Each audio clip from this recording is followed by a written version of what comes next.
A paz do Senhor, meus amados irmãos, louvo a Deus pelas vossas vidas e por juntos estarmos em mais um trimestre, Iniciando essa semana mais um trimestre, no quarto trimestre de 2015, onde estaremos estudando o livro de Gênesis, o começo de todas as coisas, estudos sobre o livro de Gênesis. E a nossa primeira lição hoje é falando Gênesis, o livro da criação divina.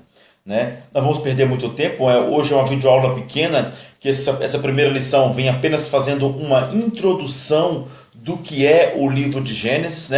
Vamos aqui, através da leitura desse livro, grandes perguntas da humanidade podem ser respondidas. Aqui o nosso textuário fala assim: no princípio criou Deus os céus e a terra.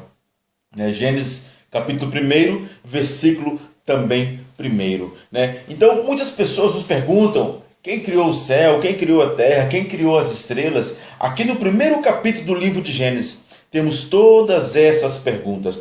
E uma das grandes crises que a humanidade tem passado nos dias atuais não é a crise financeira, não é a crise política, não é a crise armamentista que roda os assuntos pelo mundo afora, não, mas é a crise existencial. Porque se os irmãos analisarem aqui no nosso texto para leitura bíblica em classe, o escritor aqui por acaso saltou alguns versículos, colocou apenas alguns, não todos, mas ele no versículo 11, Gênesis 1, capítulo 11, Deus fala assim: a terra, produza flores, produza árvores, e frutos e tal, Aí, mas interessante, quando nós tiramos a planta da terra, o que acontece com aquela planta? Ela vai murchando até que morre, Lá no versículo 20, Deus faz a mesma coisa com o mar. Mar produz toda sorte de peixes e de répteis, não é verdade? Mas se nós tirarmos uma dessas criaturas que foi destinada a viver na água, se tirarmos da água, o que acontece com essa criatura? Certamente também irá morrer, não é verdade? Agora, nós fomos criados à imagem e semelhança de Deus. Nós viemos de Deus. E toda vez que o ser humano, toda vez que o homem se afasta da presença de Deus, é como se estivesse tirando uma planta da terra, é como se estivéssemos tirando um peixe do mar, Aos poucos os homens vão morrendo, o ser humano vai morrendo, porque ele foi retirado da presença daquilo que lhe dava vida. Então hoje, muitas pessoas não sabem assim: eu não sei nem por que eu existo, eu não sei nem por que eu estou aqui. Por quê? Porque não vive uma vida de propósito na presença de Deus.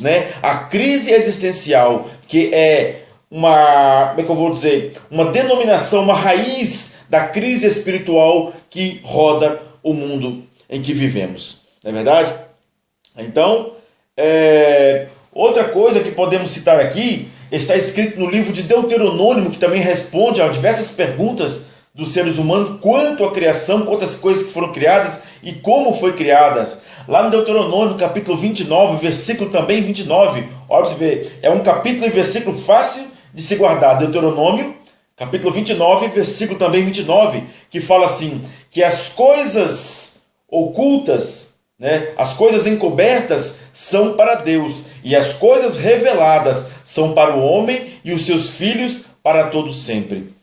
Então, o que a Bíblia nos revela, o que o Espírito Santo nos revela, é aquilo que Deus permite que nós saibamos, mas só naquele grande dia lá no céu, é que as demais coisas nos serão esclarecidas. Eu mesmo tenho muitas perguntas para fazer a Jesus naquele grande dia. Louvado seja o nome do Senhor. E vou deixar depois, no final da lição, como sempre fazemos, outras descrições de outros versículos, outros subsídios para enriquecer o conhecimento dos irmãos. Subsídios esses que muitas vezes não estão aqui na lição. A verdade prática fala assim: sem o livro de Gênesis, as grandes perguntas da vida ainda estariam sem respostas. Outra coisa que é importante ressaltar aqui, que o livro de Gênesis não foi o primeiro livro escrito, Sabemos que o primeiro livro escrito foi o livro de Jó, mas como o livro de Gênesis trata-se das coisas que aconteceram, de como começou a criação de todas as coisas, então convém que ele esteja em primeiro lugar, A Bíblia não está em uma lógica cronológica segundo os livros foram escritos, mas está numa lógica, de uma forma cronológica para o perfeito entendimento daquele que lê a Bíblia. Assim como o Apocalipse, que é o livro da revelação das últimas coisas que vão acontecer, né? Está lá no final também, né? Então temos Gênesis no princípio e Apocalipse no final da nossa Bíblia Sagrada. Continuando, a introdução nos fala assim: sem o Gênesis, não teríamos condições de responder às grandes perguntas da vida. Quem fez os céus e a terra? De onde viemos? Tendo em vista a sua importância à nossa fé, começaremos a estudar a partir de agora esta porção tão querida das Sagradas Escrituras. Que o Senhor nos ajude a entender a sua obra criadora e os propósitos da sua criação. E que o Espírito Santo nos ilumine com as histórias e doutrinas do livro que escrito há 3.500 anos, jamais perdeu a influência e a sua atualidade. Estude metodicamente o Gênesis, destacando as partes que mais lhe tocarem o coração, aplicando-se à sua vida. Você comprovará a eficácia desse livro da Bíblia em seu cotidiano. Glórias a Deus. O nosso primeiro tópico fala assim, que é o tema, vem trazendo o tema, a data, autoria e local em que foi escrito o livro de Gênesis. Nesse tópico, buscaremos algumas informações bibliológicas sobre o primeiro livro da Bíblia Sagrada. O primeiro subtópico, o tema. O tema de Gênesis pode ser resumido em seu primeiro versículo. No princípio criou Deus os céus e a terra. Né? O assunto central do livro, portanto, é a origem divina dos céus e da terra, da humanidade e do povo de Israel. Então aqui nós veremos que do capítulo 1 até o capítulo 11 do livro de Gênesis, nós vemos Deus falando a respeito da criação das coisas, a criação do homem. Mas a partir do capítulo 12, Deus dá uma pausa na história da criação da humanidade e começa a relatar a história de um homem, aquele que seria chamado o pai, né, das nações, aquele que seria chamado o pai da fé, que é Abraão. A partir do capítulo 12, dá origem então à história de Abraão, como ele o seu caminhar com Deus, não é verdade? Os seus filhos, a sua descendência, vem Isaac, vem Jacó, as 12 tribos de Israel e assim por diante.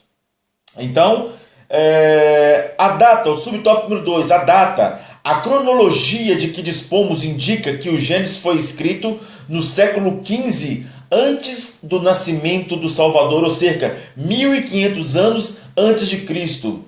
É a obra mais antiga a chegar-nos integralmente às mãos. Dos textos mesopotâmicos e egípcios, por exemplo, só nos restam fragmentos confusos e bastante duvidosos. Quanto ao Gênesis, nós o temos em sua integridade, ou seja, foi um dos pergaminhos que se mantiveram intacto ao longo desses tempos todos, né? Autoria. As evidências da própria Bíblia indicam que o livro de Gênesis foi escrito por Moisés. Lá no Lucas 24, versículo 44, lá temos essa explicação. Inspirado pelo Espírito Santo, ele selecionou as narrativas orais e os registros genealógicos conservados pelos hebreus, redigindo-os como um todo homogêneo, coerente e lógico. Trata-se de um texto confiável e sem contaminação mitológica. Jesus mesmo atestou-lhes a historicidade de Mateus 19, versículo 4 e Lucas 11, 51. Sua inspiração divina é incontestável. Uma coisa interessante aqui de se falar, e é até um exemplo para as famílias cristãs da atualidade. O povo hebreu da antiga história do Velho Testamento, sabe como que eles transmitiam o conhecimento aos seus filhos? Ao fim da tarde sentavam todos ali à volta do patriarca da casa, né? ou o povo daquele clã, daquela tribo, daquela família, sentavam todos os filhos, netos ali juntos ali, e o pai, o patriarca, começava a contar a história dos seus antepassados. E esse costume foi passado de geração em geração, até que veio Moisés e, recolhendo todos esses relatos, escreveu, inspirado pelo Espírito Santo, escreveu o livro de Gênesis. não é verdade? Então, é hoje o que nós falamos muito com as famílias dentro das nossas igrejas, nossas congregações, sobre o culto doméstico, a importância do pai e da mãe, né, assentar com os filhos ali à volta, pegar nas Sagradas Escrituras e ler uma partícula da palavra do Senhor com os filhos. Ensina a criança, ensina o menino no caminho em que deve andar. Ou seja, você e ele ali, né, no mesmo caminho, e você o instruindo pelo caminho. É esta que é a vontade de Deus para nossas vidas, que nós venhamos ensinar os nossos filhos acerca da palavra do Senhor, acerca do nosso Salvador Jesus Cristo, acerca da nossa mansão celestial que está preparada no céu. É assim, estaremos preparando os nossos filhos que hoje, né, são os futuros pastores, os futuros missionários, são a igreja do amanhã. Louvado seja o nome do Senhor. Subtópico número 4. O local. O livro de Gênesis foi escrito durante a peregrinação dos filhos de Israel rumo à terra prometida, isto é, entre o Egito e o deserto Sinai. Êxodo 24, versículo 4. Né? Glórias a Deus. Vamos para o subtópico número 2. Objetivos do livro de Gênesis. Todos os livros da Bíblia Sagrada foram escritos com objetivos bem definidos, bem como o propósito de Deus sempre foi a redenção plena de Israel e dos gentios, segundo Timóteo 3,16. Na leitura de Gênesis, ressaltamos dois intuitos divinos, né? Olha para você ver, está falando aqui que toda a Bíblia Sagrada tem um objetivo para qual cada um dos livros foram escritos. Nós não estudamos no trimestre passado as cartas pastorais que Paulo escreve a Timóteo e a Tito com o quê? Com o objetivo de instruir os jovens pastores, né? De instruir como liderar as igrejas, de como separar obreiros, de como se portar na igreja. Assim foi toda a Bíblia Sagrada. Todo livro da Bíblia Sagrada tem um propósito, uma finalidade para o qual foi escrito. E aqui fala que o livro de Gênesis foi, né, para alcançar o povo de Israel e os gentios. Então, a primeira finalidade, subtópico número 1, fortalecer a fé da geração do Êxodo, ou seja, aquela geração que saiu do Egito rumo à terra prometida. Os leitores ou ouvintes imediatos do Gênesis foram a geração dos filhos de Israel que, resgatada do Egito, peregrinaram em direção a Canaã. Na redenção dos hebreus, o Espírito Santo usou não somente a doutrina do único e verdadeiro Deus, mas também a narrativa da salvação. Êxodo 3, 14 a 16. Os israelitas, pois, careciam inteirar-se de uma grande verdade. O mesmo Senhor que criou todas as coisas e se revelou a Abraão, era poderoso bastante para introduzi-los na terra prometida. Gênesis 3,17. Eles precisavam saber igualmente que a região de Canaã pertencia-lhes por direito, como atestam as várias escrituras de posse registradas em Gênesis, né? Glórias a Deus. Então nós vemos que o primeiro intuito, o primeiro motivo pelo qual foi escrito o livro de Gênesis, né, fala de fortalecer a fé dos filhos que saíram ali do Egito, os filhos de Israel que saíram do Egito em sua peregrinação para a terra prometida. E nós vemos que por causa da murmuração do povo de Israel, olha para você ver, nós no trimestre passado falamos muito sobre calúnia, falamos em alguns tópicos sobre murmuração, e aqui novamente podemos citar o tema murmuração, né? A murmuração foi a causa que levou o povo do Egito a andar à volta, aliás, o povo de Israel a andar às voltas, né, pelo deserto durante 40 anos. Né?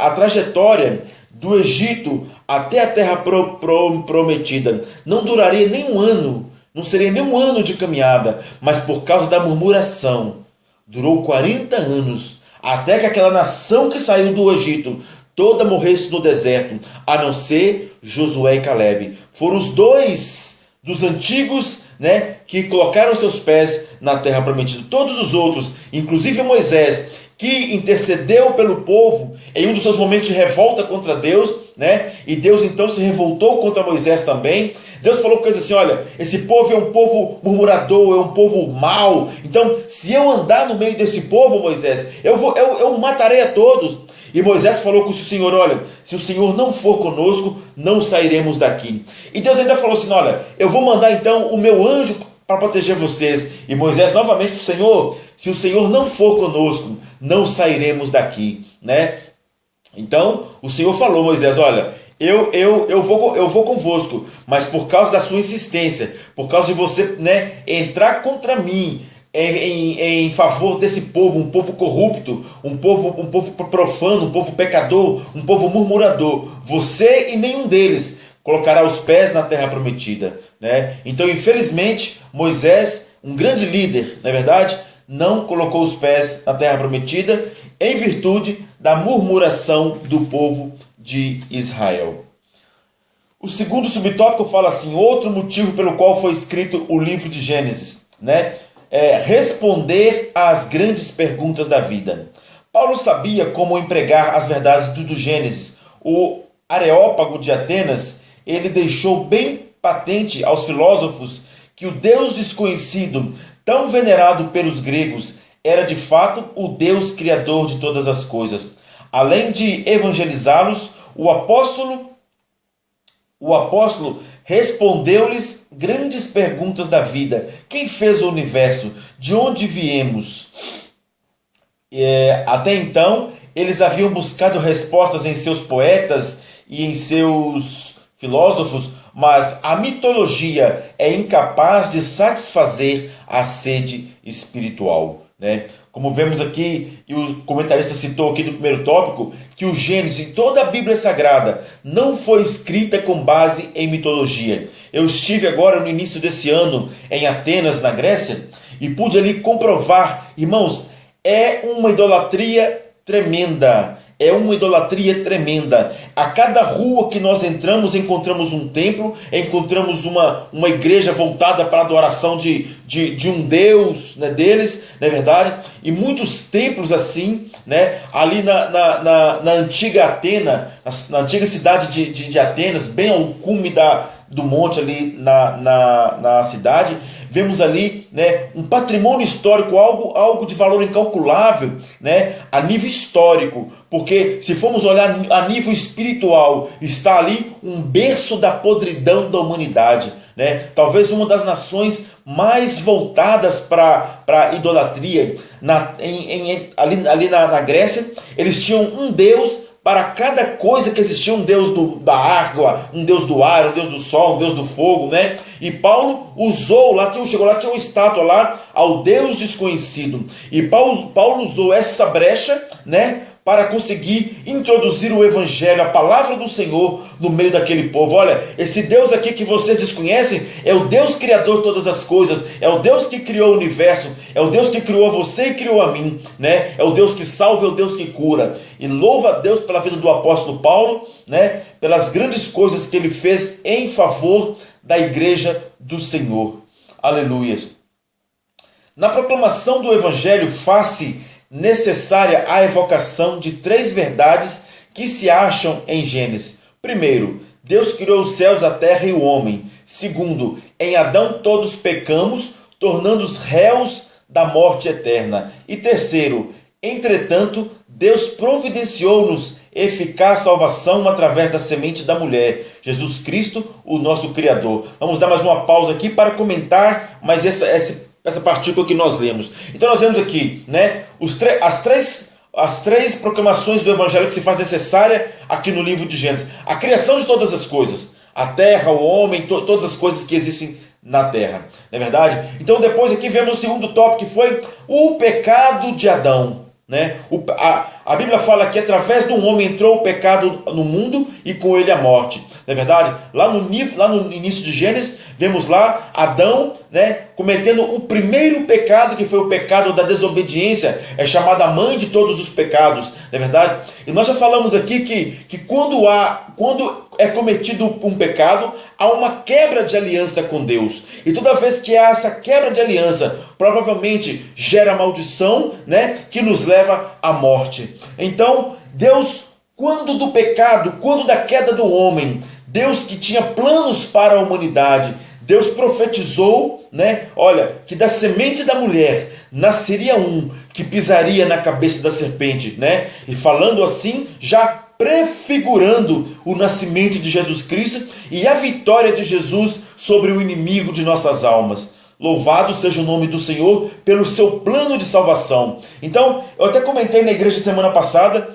que muitos pregadores, principalmente os itinerantes, não gostam muito de pregar acerca do Velho Testamento, usar textos do Velho Testamento, né? Porque não conseguem enxergar graça no Velho Testamento. Mas eu comentei com os irmãos na igreja essa semana que quando eu olho para o livro de Gênesis, lá no início, quando Deus profetiza o nascimento de Jesus para libertar o homem do pecado, da morte e do juízo, né? Para pisar na cabeça de Satanás, eu vejo graça, porque ali Deus está falando assim, olha, eu vou doar o meu filho para que você seja salvo. Eu vejo graça, não é verdade? Quando Deus também pede a Abraão para sacrificar o seu único filho, outra prefiguração do nascimento de Jesus Cristo. Quando lá no Egito, quando Deus pede a Moisés, olha, peça ao povo aí, né, que molhe ali o novilho, o cordeiro imaculado, o cordeiro puro, sem mácula, sem defeito, né, e passe o sangue nos umbrais das portas e janelas. Ali também eu vejo graça, porque já prefigurava o sacrifício de Jesus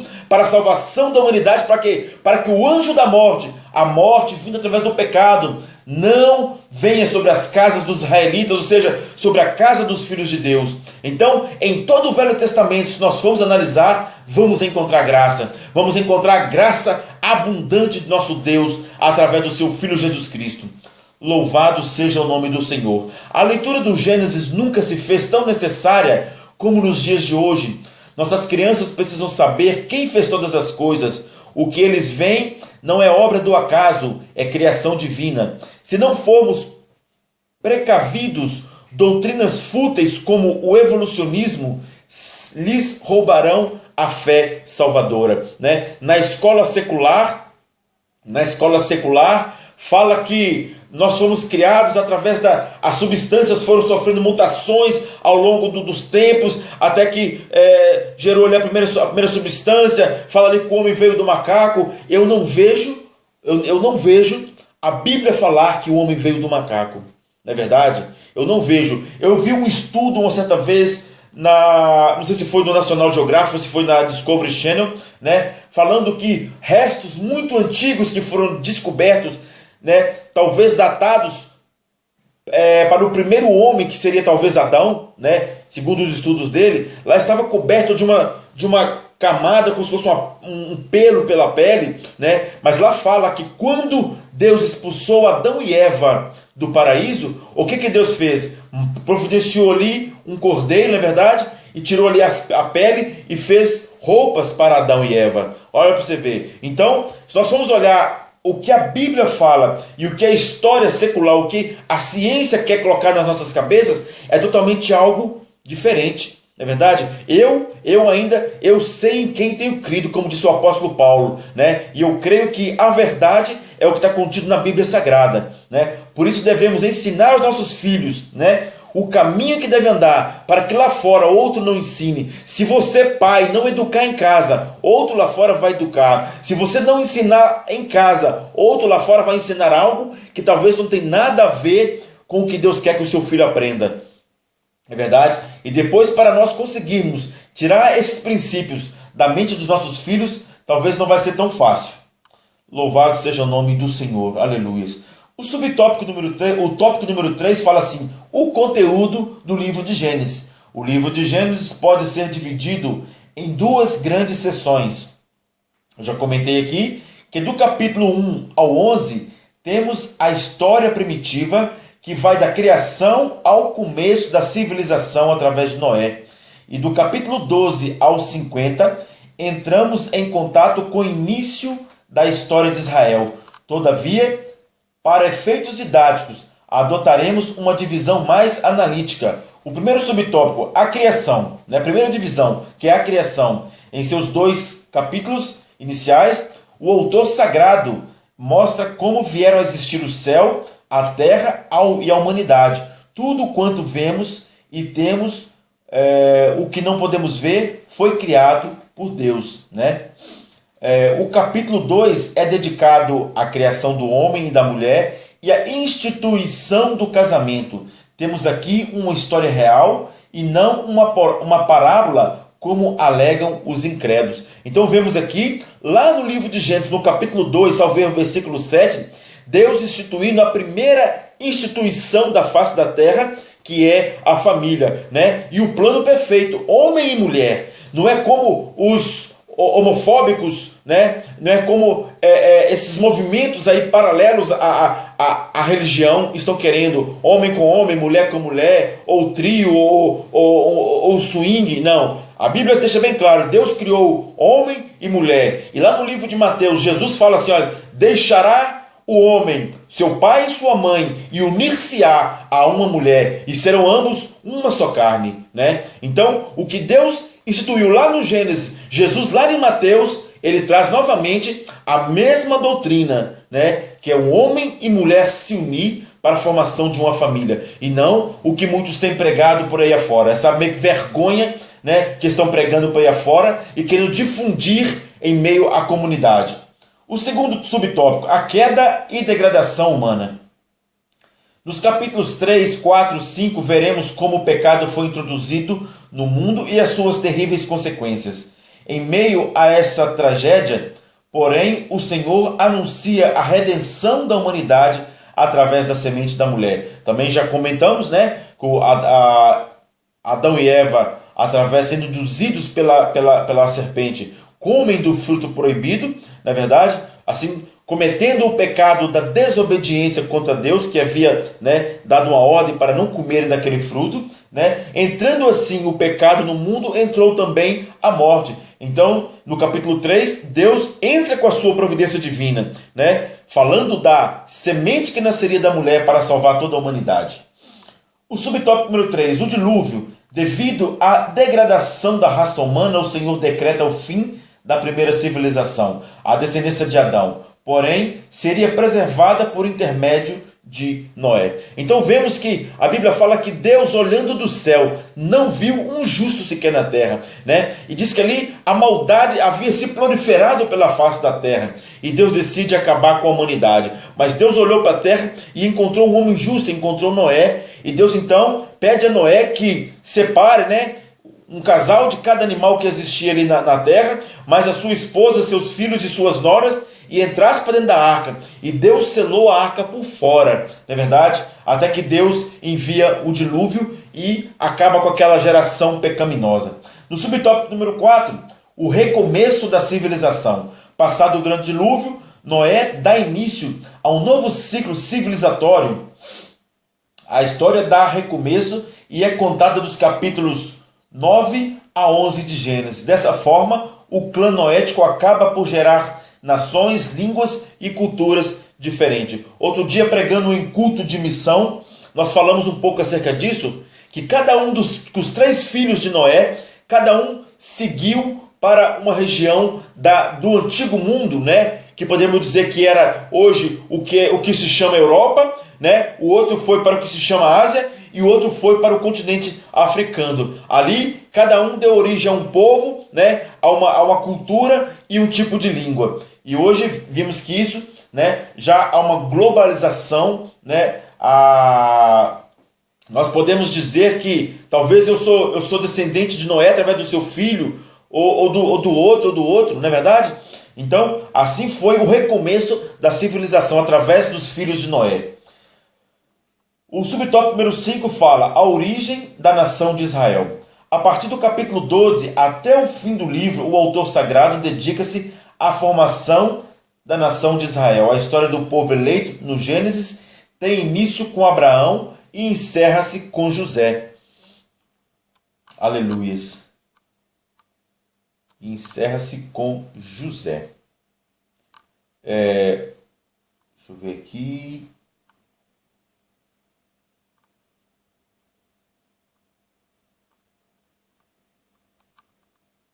Os descendentes de Abraão, por fim, se fixaram no Egito por 430 anos e assim prepararam o caminho para o êxodo, o evento central do Antigo Testamento, né?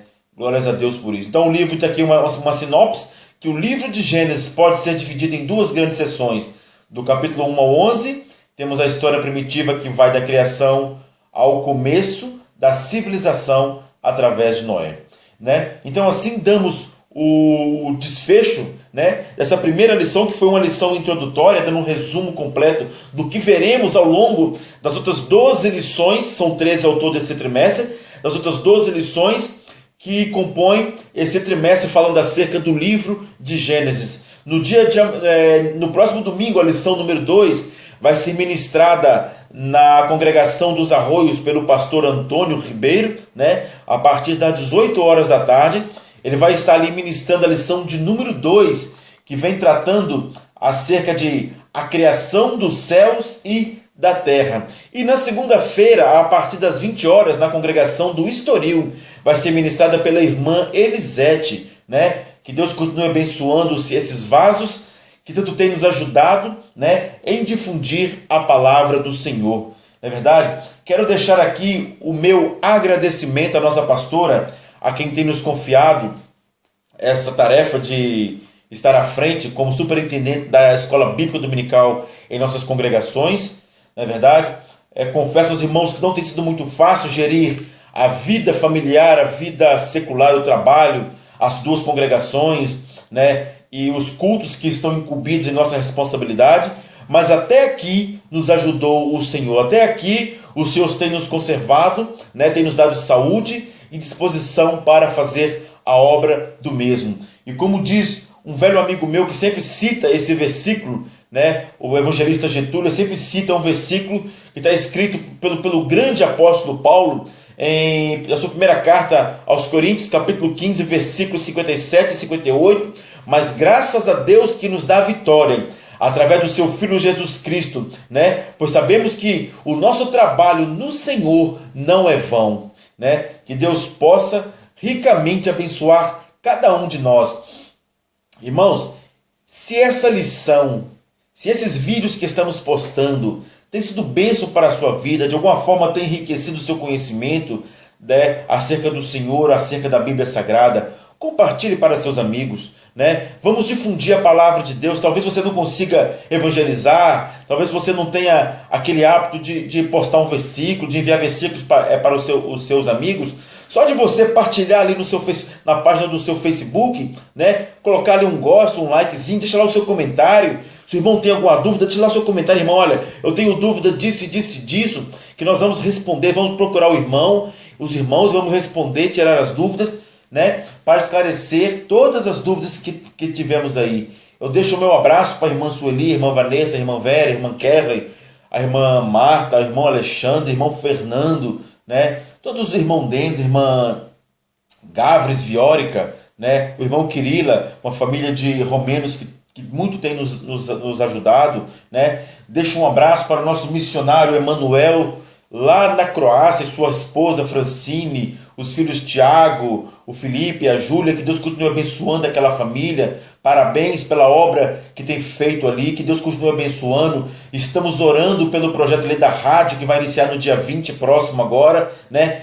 Todo o ministério aqui da Assembleia de Deus da Bahia, nós estamos orando por essa grande obra, estamos torcendo, né, e cooperando de todas as formas possíveis para que Deus venha capacitá-los para difundir essa obra, né, e a palavra de Deus seja divulgada aí nesse país, né, que Deus continue abençoando a todos. Também deixo o meu abraço a todos os irmãos ali da congregação do Estoril, né, aqueles que têm frequentado as lições bíblicas, aqueles que por acaso não têm conseguido por um motivo ou por outro também participar conosco ali na segunda-feira, mas a vontade do ministério, o desejo da nossa pastora, o meu desejo é que todos venham a participar para que venhamos crescer na graça e no conhecimento, como está lá em 1 Pedro 3, versículo 18, né? Que crescemos na graça e no conhecimento do nosso Salvador, Jesus Cristo. Esta é a vontade de Deus para cada um de nós, que venhamos crescer no conhecimento de Jesus Cristo, né? Então, que Deus em Cristo possa nos abençoar, né? Uma semana a todos cheios de vitória, em o nome de Jesus. Fiquem com Deus, na paz do Senhor. Amém.